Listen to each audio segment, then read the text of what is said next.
Good afternoon, everybody. My name is Emily Starnes, and today I'm going to be talking about aging in England. And since England is a part of the United Kingdom, you may hear me use UK slash the United Kingdom and England interchangeably because that's how some of the data that are in these sources is lumped together. Let's begin.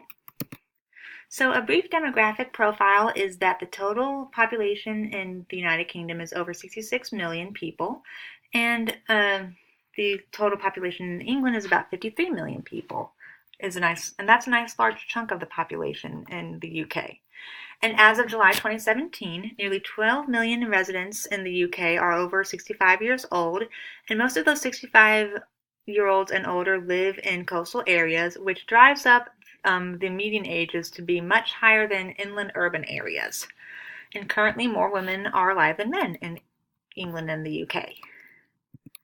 So I wanted to give this pyramid a highlight because it shows how, yes, there are similarities between males and females as the decades progress between 2017, 2007 and 2017. However, there is an increase of people in the more advanced ages as the years go on. For instance, a man at birth in 2001 would be expected to live to about 76. 65 has a life expectancy of 16 and on down the line until a man at 95 years old lives about 3 years. For women in 2001 at birth, they have a life expectancy of 80 or 81 years old, and it goes all down the line until one reaches 95 years old and lives about 3 years as well. Now, you'll notice in the next slide that these two numbers stay the same. However, in 2018, men increase in life expectancy to about 80 years old, and women live until about 83. And those numbers in the previous slide right here to the next slide in 2018 demonstrate that, as shown in the US and across the world, women are living longer than men, and that the aging demographic in all societies, like the UK, is only going to continue to rise. And with a rise in age comes a rise in health problems. For instance, Public Health England predicts that dementia will be the most common cause of death for men and women in 2020. And chronic diseases like diabetes are expected to hit 5 million people. Expected to rise to 5 million people affected by 2035. And long-term conditions like these currently account for 70% of total health and social care spending in England, and that number is only going to continue to increase. And other sorts of public health related issues are the consequences of air pollution, measles outbreaks, and infectious diseases. Now, the pros of having an healthcare access run by the National Health Service is that the British Health Service offers care to all residents, which is publicly run and funded, because they abide by a key principle that healthcare is a basic human right that should be provided to all, similar to the currently proposed Medicare for all on the Democrats' side of the political spectrum. And public and private insurance options are both available in the UK. Bonus of being part of a central government that has this allowance is that it lowers healthcare costs when compared to the US, 16% in the UK versus 25% in the States. And the UK and British healthcare system is based off social justice, which has the governments pay for services, compared to America's competitive, business-minded market justice system where clients and patients pretty much pay for themselves, with minimal to no insurance supports. However, there are some drawbacks to being a part of the British healthcare system and being a client in that regard. Clients usually face long lines when waiting for services, and since the British control their own service on a centralized scale, this reduces funding for advanced medical technology in their budget, which leads to outdated equipment in hospitals and treatment services. And another phenomenon is health tourism, which means that interested citizens from other countries visit UK to get their own more affordable services, which is great for them, but it ends up driving up healthcare costs because of higher demands for such affordable services.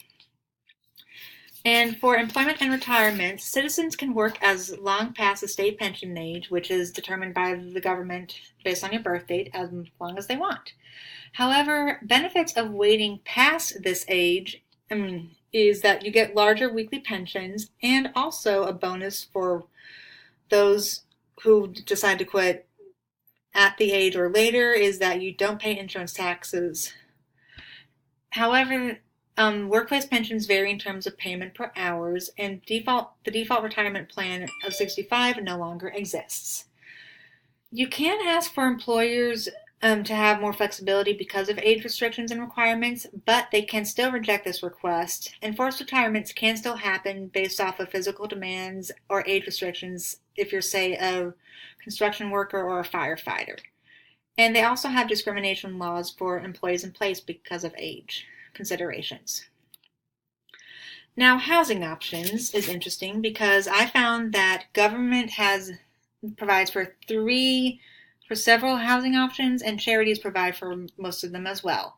For instance, shared ownership is when the government helps first-time buyers find a house that they like if they're over 55 and can't afford other options, and they allow the owners to buy the portions of the property and pay the remainder in rent, and they can own up to 75% in shares.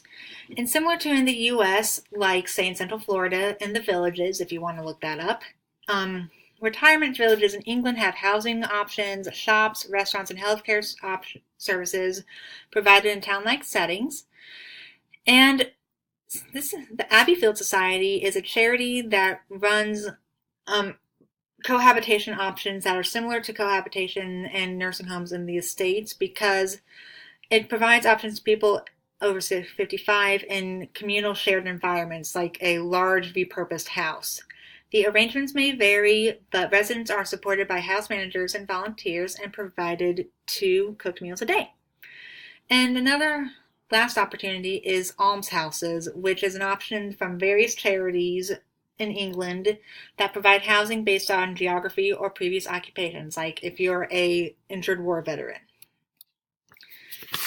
And end-of-life care services are also very similar to common beliefs and practices in the United States, as described earlier in this class.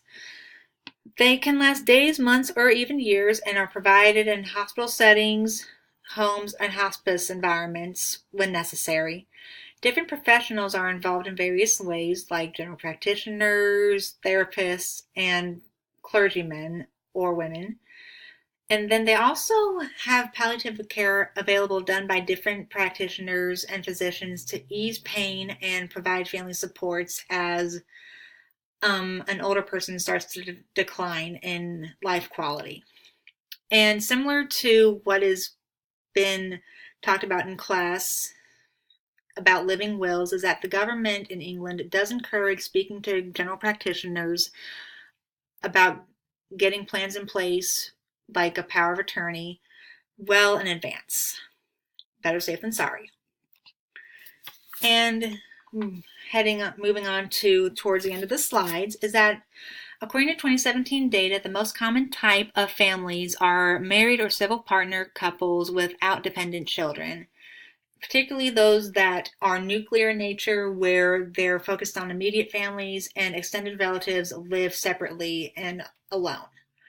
The average household size is about 2 people, and a trend that they saw is that a number of young adults living with parents is steadily increasing, and that the most common age group that lives alone are the middle-aged to early old ages of 45 to 64, followed by 75-year-olds and over. And now for some fun cultural trivia. Now, the native British culture extends to all sorts of, extends throughout Britain, aka England, and to Wales and Northern Ireland. The native British culture values politeness and patience and courtesy, respect to older adults and people with disabilities, subdued speech and actions, such as such as eye contact that's not prolonged, and animated gestures, which is kind of the opposite about what we have here in the States.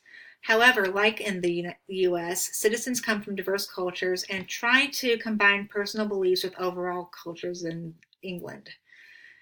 As you might have guessed from history books and past lectures and in museums, the British have a vast and rich history in art and architecture, music, literature, like Shakespeare, and theater, also like Shakespeare. In fact, some of my favorite British bands, like the